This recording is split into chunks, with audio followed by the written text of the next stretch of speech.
Well, let's be brutally honest about this here. White lives matter.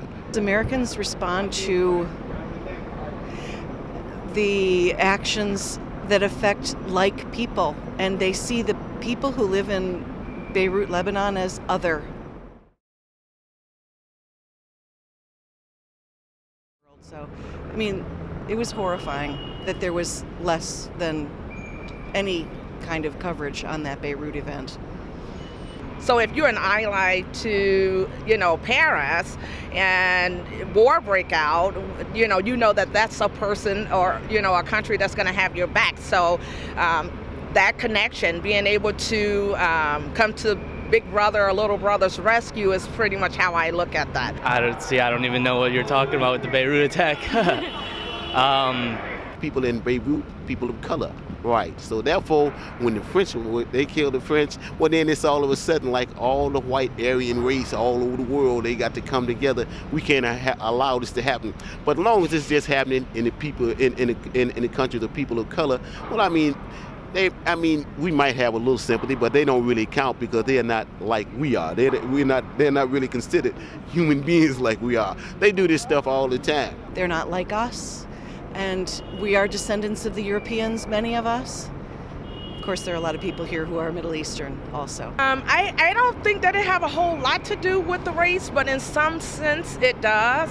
But I think that because there's not been a voice in the African American communities or communities where there's huge disparities, that people are pretty much sick and tired of all of the inequalities that's taking place, and that the unrest is just here to stay. I think it has a huge amount to do with race and ethnicity. And I'm sorry to say that, but I believe that the world is divided.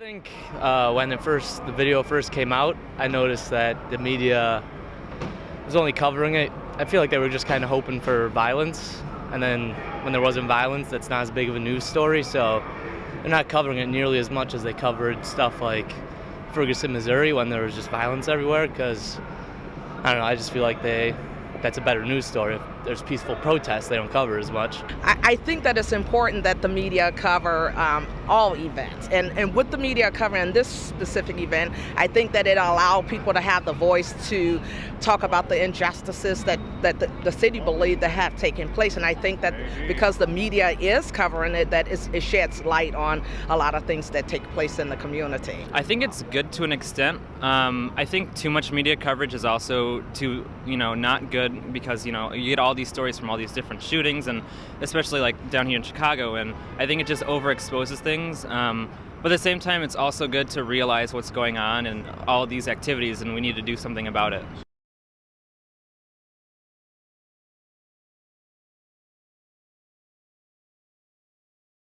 The Tyshawn Lee.